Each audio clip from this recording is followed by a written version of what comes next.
Minamahal, nagsalita na itong si President Bongbong Marcos patungkol nga po dito sa pagsisinungaling sa paglabas ng mga peking dokumento ni former President Rodrigo Roa Duterte. At tingnan nyo kung paano niya sinupalpal itong si Kadigungan. Panoodin natin mga minamahal ha. Kunin lang po namin yung reactions niyo regarding Yung? sa reactions niyo sir regarding sa allegation po ni former President Duterte regarding sa blank items. He's lying. He's a president. He knows that you cannot pass a GA without with a blank. He's lying. And he's lying because he knows perfectly well that that doesn't ever happen. Sa kasaysayan ng buong Pilipinas, hindi pinapayagan na magkaroon ng item ang GAA nang hindi nakalagay kung ano yung project at saka ano yung gastos, ano yung pondo. So, it's a lie. I was watching the news earlier today and people were saying it's 4,000 pages. Paano namin ibubusisiin yan? Ang gaganto para titignan namin isa-isa. Hindi na lang. Meron namang kopya that's available on the website of BBM. Tignan ninyo, huwag na ninyong busisiin isa-isa. Hanapin nyo yung sinasabi nila na blank check. Tignan ninyo kung meron kahit isa para mapatunayan na tama ang sinasabi ko kasi nungalingan yan. Kunin lang po namin yung Alright. Tama naman, mga minamahal, yung sinabi ni PBBM. Okay, so sinasabi nila na ang dami nun paano namin bubusisiin yun? Ganun nga din yung ginawa namin mga minamahal Pumunta kami sa website. Hinanap namin kung ano yung tinutukoy ni former President Duterte na nawawalang pondo. Di ba ang sabi niya, eto, pakita ko sa inyo ito yung pinakita ni Digong sa kanyang vlog, 'di ba? Na meron daw pong nawawalang pondo sa NIA pati PCA. 'Di ba? May nawawala. Itingnan niyo blanco. Blanco Wait lang, ilagay ko muna dito yung microphone ko. Makikita nyo, mga minamahal, NIA, PCA, 'di ba? Blanco. Wala. 'Di ba? Yan yung tinutukoy ni former President Duterte. Sa madaling sabi, mga minamahal, tama nga naman itong si PBBM na he is lying.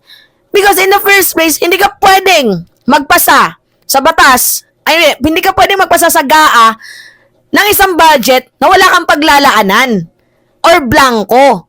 Naging presidente itong si former President Duterte. Now, puntahan natin mga minamahal yung website.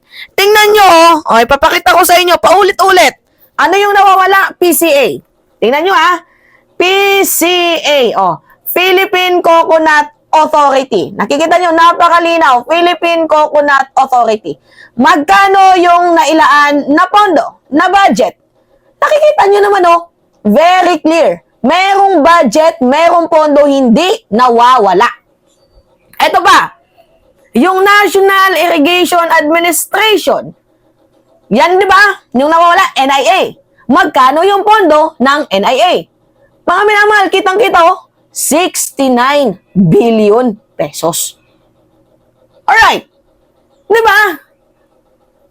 Kaya sabi ko sa inyo mga minamahal, yung ginawa ni former President Duterte, hindi katanggap-tanggap yun.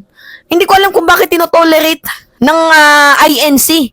Yung ginagawa niyang, wag magbayad ng buwis, mag-akla sa gobyerno, at saka bakit tahimik din yung mga senador at ibang kongresista sa binitawan ni former President Duterte.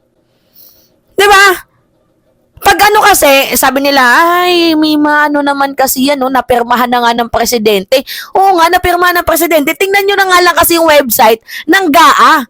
Makikita nyo doon na mayroong pondo. Yung pinakita ni Duterte, by cam reports yun. Kaya nga mayroong revision, di ba? Kaya nga tinanggal si Lizalde ko. Di ba?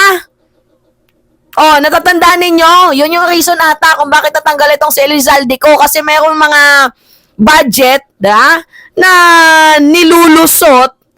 Makikita nyo naman na hindi naman akma. Siguro para walang issue, tinanggal na itong si Elizalde ko.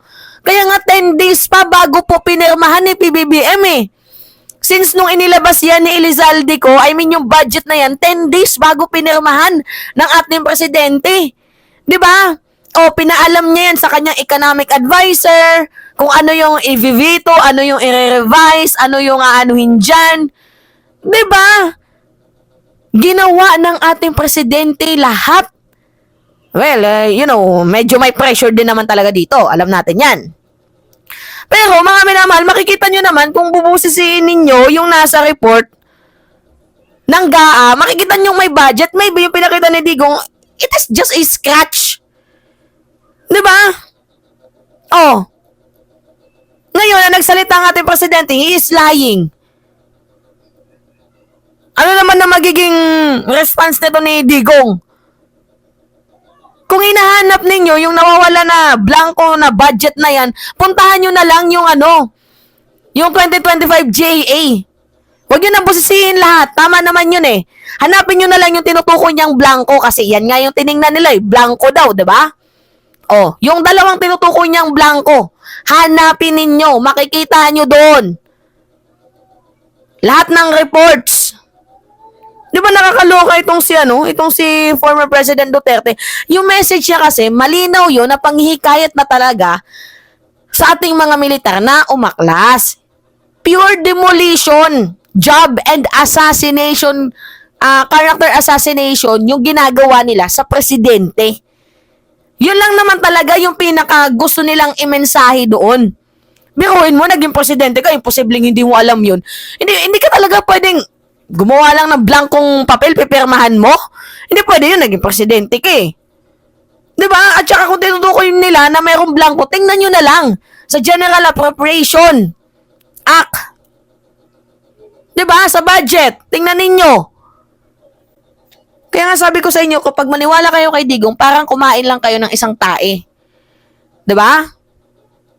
Tae niya na kinain nyo pa. Finifeed kayo, minamind conditioning kayo. Nakakaloka. Yan ang hirap eh. Sa mga DDS, kung ano lang yung sinabi ni Digong, yun lang. Di man lang nag-research. Diba? Kaya ayaw siguro patalinuhin ni Sara Duterte yung mga estudyante kasi kapag tumalino yung mga estudyante, talagang mabubuko sila eh.